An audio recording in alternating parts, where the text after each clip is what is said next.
जय श्री राम। कैसे हैं आप सब। आज हम फिर से एक नई वीडियो लेकर आए हैं।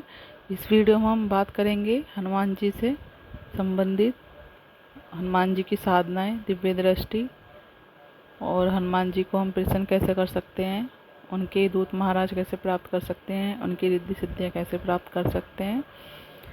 तो इस वीडियो में जो आप प्रॉपर बात होगी आज वो होगी कि हम ऐसा कौन सा मंत्र जपें कि जिसको जपने से, हनुमान जी का ऐसा कौन सा मंत्र है जिसके जपने से, जिसका लगातार निरंतर जाप से हमारी दिव्य दृष्टि खुलने की ओर अग्रसर हो, यानी कि हमारी दिव्य दृष्टि पर कुछ प्रकाश दिखे और उसको खुलने में मदद हो और जल्द से जल्द हमारी दिव्य दृष्टि, तीसरा नेत्र, त्रिनेत्र, थर्ड आई एक्टिवेशन हमारा हो जाए।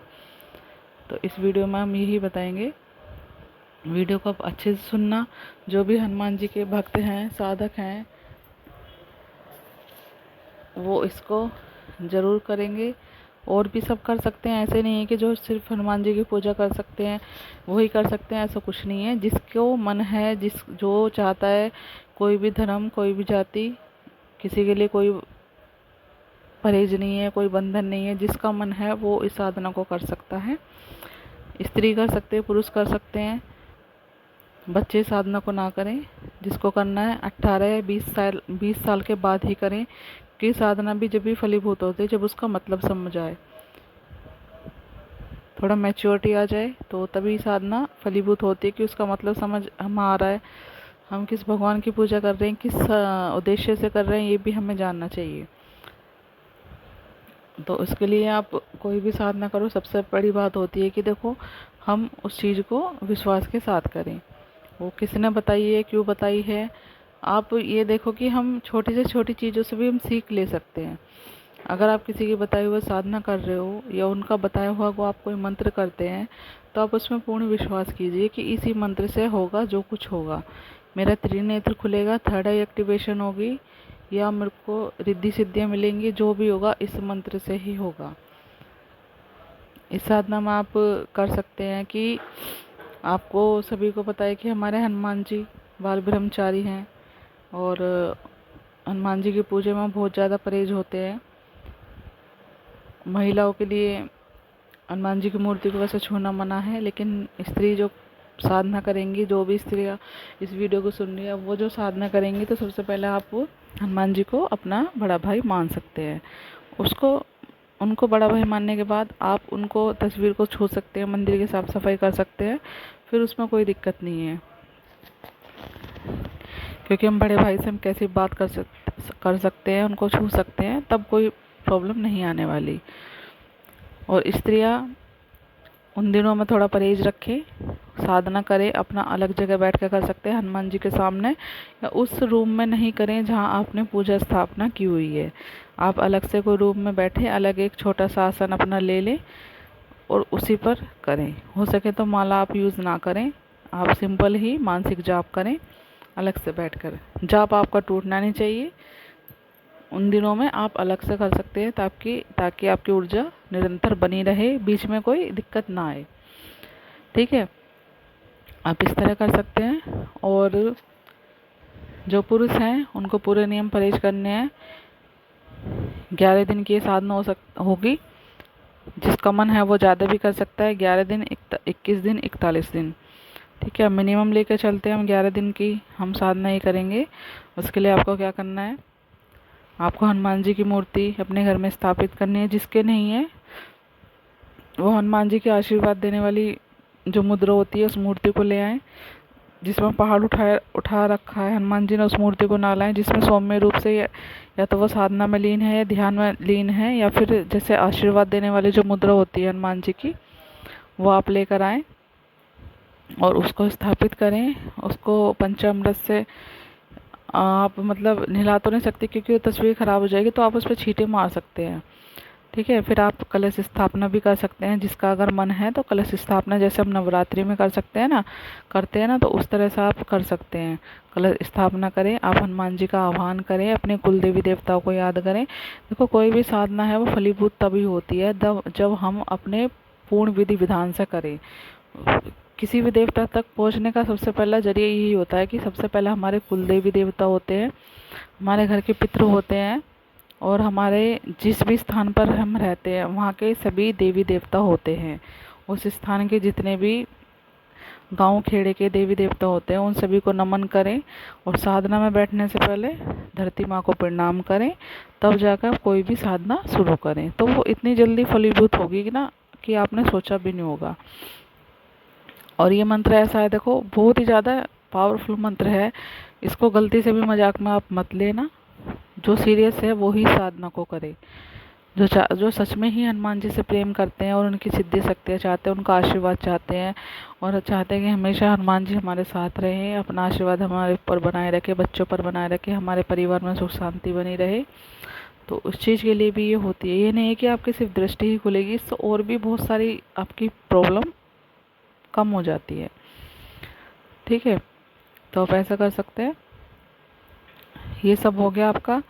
आप कोई आसन ले, लाल आसन ले। हनुमान जी के हमेशा लाल आसन ही चलता है और एक पटरे पर बिछाकर हनुमान जी को लाल कपड़ा बिछाकर ही आपको स्थापित करना है। और उनको सिंदूर केसरिया चलता है, आपको पता ही है हनुमान जी का। और एक लोटे में जल रखना है हनुमान जी के पास, थोड़ी सी मिश्री रख देनी है। अगर आप डेली हवन नहीं कर सकते, आप छोटी सी अंगियारी पे हनुमान जी को डेली भोग लगा सकते हैं कि हनुमान जी आपके नाम का भोग लगाया, आप कृपया इसको आकर स्वीकार करें। सबसे पहले आप अपने गुरु का नाम लें। शिव गुरु को आप गुरु बना सकते हैं। अगर आपका कोई गुरु नहीं है तो आप गुरु शिव जी को ही अपना गुरु मान सकते हैं। उनके नाम का सबसे पहले भोग निकालें। और माता पार्वती को आप गुरु माता मान सकते हैं। इन दोनों के नाम का भोग निकाल कर फिर आप श्री राम जी के नाम का भोग लगाएं, क्योंकि हनुमान जी के आराध्य आप सभी को पता है कि श्री राम जी के बिना हनुमान जी नहीं चलते हैं। ठीक है, तो आप श्री राम जी के नाम का आप भोग लगाएं। फिर आप हनुमान जी के नाम का लगाएं, उनकी सभी सिद्धि शक्तियों के नाम का लगाएं और अपने कुल देवी देवताओं इनके सबके नाम का भी आप भोग लगा सकते हैं। फिर आप पूजा साधना स्टार्ट करें। हनुमान जी के सामने एक दीपक जलाएं और हनुमान जी के साधना में जो दीपक जलेगा वो जलेगा गाय के देसी घी का या फिर तिल के तेल का। आप चमेली के तेल का भी लगा सकते हैं, उसमें कोई आपको दिक्कत नहीं है। आप खड़ी बत्ती ना करके आप लंबी बत्ती लगाइए, या फिर आप मोली की भी यानी कि जो कलावा होता है उसकी भी आप बत्ती बना सकते हैं। और अखंड ज्योत भी आप कर सकते हैं 11 दिन की साधना में। तो ऐसा आप बनाएं। ये करने के बाद आप स्थापित करें और जो भी आप ठीक है, तो आपने दिया जला लिया। अब हनुमान जी के सामने आप बैठ गए आसन लगाकर। कमर को हमेशा सीधी रखें। कोई भी मंत्र जाप करें या फिर आप कोई भी साधना कर रहे हैं, सबसे पहले प्रणाम करें, शिव गुरु को आशीर्वाद लें, अपने देवी देवताओं से आशीर्वाद लें, फिर कोई साधना शुरू करें। तो आपको सामने उनके बैठ जाना है और पालथी मारकर आप कमर एकदम सीधी रखनी है, क्योंकि जो भी ऊर्जा आएगी वो हमारी रीढ़ की हड्डी यानी कि हमारी कुंडलिनी शक्ति हमारी वहीं होती है। तो उसके लिए हमारी रीढ़ की हड्डी का सीधा होना बहुत ज़रूरी है। ठीक है, हमारे ब्रह्मरंध्र से होकर ऊर्जा आती है। जो ब्रह्मांड यानी कि कॉस्मिक एनर्जी ब्रह्मांडीय ऊर्जा होती है वो हमारे सहस्त्रार चक्र से लेकर हमारे कुंडलिनी तक प्रवेश करती है। हम जो भी कोई साधना करते हैं तो उसकी मंत्रों की ऊर्जा हमारे पूरे ब्रह्मांड में फैलती है। तो तब इसलिए हमारी रीढ़ की हड्डी का सीधा होना ज़रूरी है उसको एक्सेप्ट करने के लिए। वो एक्सेप्ट होगी तो हमारे अंदर हमारा ओरा बनेगा, हमारा ओरा बिल्ड होगा। जितना ज़्यादा हमारा ओरा होगा उतनी ही हमारे अंदर ऊर्जा भरेगी, हमारे साथ सिद्धि शक्ति चलेंगी और हमारा साथ जो भी होगा सब हमारी साधनाएं सभी फलीभूत होती चली जाएंगी। तो इसका ये भी एक कारण है। तो ठीक है, तो हम वीडियो में मंत्र बताने जा रहे हैं। मंत्र को आप ध्यान से सुनिएगा, चाहे तो आप अलग से लिख के भी रख सकते हैं कि भाई ऐसा ना हो कि आप भूल जाए मंत्र, या फिर क्योंकि मंत्र का सही उच्चारण होना बहुत ज़रूरी होता है। तो इसमें ये जो मंत्र है ओम हन हनुमते रुद्रात्मकाय हुम फट। इसमें आप स्वाहा भी लगा सकते हैं, लेकिन स्वाहा आपको कब लगाना है, जब आप हवन की आहुति दे रहे हैं। आहुति मतलब स्वाहा। ठीक है, बिना आहुति के आप सिर्फ फट तक ही रखेंगे। ओम हन हनुमते रुद्रात्मकाय हुम फट, ये मंत्र है। मैं स्क्रीन पर लिख भी दूंगी, कोई दिक्कत नहीं है। आप वहाँ से देखकर आप एक कॉपी पर उतार लेना। और अगर ज़्यादा भी ना हो तो आपको इसकी कम से कम 21 माला 2 समय करनी है, सुबह और शाम। और रात की जो पूजा होती है वो सबसे श्रेष्ठ होती है। रात को 9 बजे के बाद आप हनुमान जी की पूजा में बैठना है, इसमें साधना में। और सुबह 8 बजे तक आपकी पूजा हो जानी चाहिए। ठीक है। जो आप स्थापना करेंगे, जो आप उनको विराजमान करेंगे, तो आप वो सुबह के समय करेंगे। फिर उसके बाद आप साधना रात को करें, दिन में करें, फिर कोई दिक्कत नहीं है। आपको 21-21 माला 2 समय करनी ही करनी है।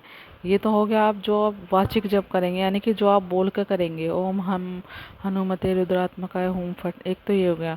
उसके बाद जब आपका खाली समय रहेगा, उसके समय आपको मानसिक रूप से भी ये जाप करते रहना है। ठीक है। ये नहीं कि आप सिर्फ साधना में बैठे तभी तब आप मंत्र याद रखें, फिर आपने कोई मतलब नहीं है, नहीं, उससे आपकी ऊर्जा कम होने लगती है। उसके लिए आपको यही करना है कि 11 दिनों तक आपको लहसुन, प्याज, मांस, मदिरा ये सब आपको बिल्कुल ही छोड़ देना है। पराई स्त्री की तरफ नहीं देखना है, पराई मर्द की तरफ नहीं देखना है, मन में कोई गलत विचार नहीं लाना है, और अपने मोबाइल में भी कोई गलत चीज़ नहीं देखनी है। जो भी देखना है सात्विक देखना है, धर्म से रिलेटेड चीज़ देखनी है, अच्छी चीज़ें देखनी है। आंखों के सामने कोई भी बेकार भद्दे चित्र विचित्र ऐसी चीज़ कोई आपको नहीं देखने है। और महिलाओं को हमेशा सम्मान करना है। साधना में ऐसी कोई भी गलती मत आप करना जिससे आपकी साधना भंग हो जाए। तो इस चीज़ का आप खास ख्याल रखना। महिलाओं के हमेशा सम्मान करना है, वरना आपको बताया हनुमान जी महिलाओं का कितना सम्मान करता है। अगर ये जरा सी भी गलती होती है ना, तो साधना पूर्ण नहीं हो पाती है। तो इस चीज़ का भी आपको बहुत ध्यान रखना पड़ेगा कि कोई भी गलती ना हो जरा सी भी। ठीक है। तो ये मंत्र आपको करना है सुबह शाम 21-21 माला आप इसकी करें, ज़रूर ही आपको करनी है 11 दिन की साधना। और खुद आप परिणाम इस वीडियो में आप बताएंगे, कमेंट में लिख के जाएंगे कि हाँ हमें इस चीज़ से कुछ फ़ायदा हुआ। आपको सपने में भी कुछ दिख सकता है, आपको दिव्य दृष्टि मिल सकती है, आपको भाव दृष्टि मिल सकते हैं। भाव यानी कि आपके मन में अपने आप ही सवाल उत्पन्न होंगे, विचार आएंगे, सवालों के जवाब मिलेंगे, आपको स्वप्न दृष्टि मिल सकती है, और आपके साथ कुछ अच्छा हो सकता है। जो काम आपका बहुत टाइम से रुका हुआ है, धन कहीं अटका हुआ है, तो वो सब भी इससे सॉल्व हो जाएगा। ठीक है। बस आपको विश्वास रखना है कि हनुमान जी जो भी है बस आप ही करेंगे, आपके सिवा कोई नहीं कर सकता। हम आपके द्वार पर आए हैं तो आप झोली भरेंगे ज़रूर। बस क्योंकि हनुमान जी अपने भक्तों के संकट काटते ज़रूर हैं। संकट मोचन नाम इनका इसलिए नहीं है। जो भक्त भी इनकी पूरे दिल से श्रद्धा से करता है ना, तो हनुमान जी कलयुग में सबसे प्रसन्न होने वाले देव हैं बहुत जल्दी। बस आपने नाम लिया और हनुमान जी प्रसन्न, लेकिन सच्ची श्रद्धा ज़रूर होनी चाहिए। ऐसा नहीं होता कि आप नाम ले रहे हैं लेकिन मन में कुछ गलत ही विचार चल रहे हैं, ऐसे नहीं।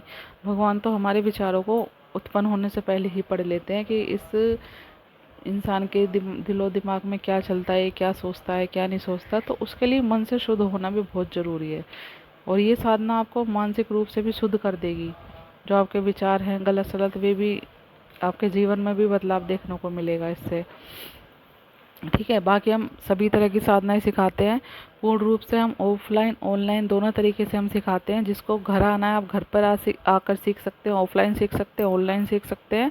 सभी तरह की साधनाएं, दिव्य दृष्टि, हनुमान जी की सिद्धि पाने की साधना, हनुमान जी के दूत महाराज की प्राप्ति की साधना है, और माता रानी की साधना है। जिसको भी जैसी कोई साधना सीखनी है, थर्ड आई एक्टिवेशन, मेडिटेशन, और आपको मुद्राएं, बहुत सारी साधनाएं हम सिखाते हैं। जिसको जैसा भी रुचि है, जैसा भी आपको जो सीखना है, तो मैंने स्क्रीन पर नंबर दे दूंगी, आप उस नंबर पर आप व्हाट्सअप कर सकते हो, कॉल कर सकते हो, अपनी बुकिंग करा सकते हैं, अपॉइंटमेंट ले सकते हैं आप, और अपना रजिस्ट्रेशन आप करा सकते हैं। ठीक है। तो आप ज़रूर इस साधना को करें और उसका परिणाम मुझे आप ज़रूर बताना। और जिसको लगे कि 11 दिन में हमें बहुत फ़र्क लगा है, तो इस साधना को आप बीच में मत छोड़ना, कंटिन्यू करते रहना। 21 दिन तक, 41 दिन तक आप करते रहना। जितनी जितनी आप साधना करते जाओगे, आपका और बनता चला जाएगा, और आपकी जो सिद्धि शक्ति है ना, वो आपके साथ एकदम मजबूती से खड़ी होकर आपकी सिद्धियाँ आपके साथ एकदम बातचीत भी करेंगे। आप उनसे सीधे बातचीत भी कर सकते हो, वो आपके सारे बातों का जवाब देंगी। तो इस वीडियो में सिर्फ इतना ही। दिए हुए नंबर पर आप कॉल मैसेज कर सकते हो, व्हाट्सअप कॉल कर सकते हो, कॉल कर सकते हो, अपनी रजिस्ट्रेशन करा सकते हो, अपनी मेडिटेशन क्लास ले सकते हो। क्योंकि मेडिटेट ही एक ऐसी अवस्था होती है कि जिसके ज़रिए हम किसी भी तरंग को, किसी भी दुनिया की तरंग तक हम पहुंच सकते हैं। मेडिटेशन में शून्य अवस्था में हम जा सकते हैं, तभी तो हम दूसरी दुनिया के जो लोग होते हैं उनसे हम कांटेक्ट कर पाते हैं। इसलिए मेडिटेशन बहुत ज़रूरी है दूसरे आयाम तक पहुंचने के लिए। ठीक है। तो सभी तरह की साधना हमारे यहाँ सिखाई जाती है।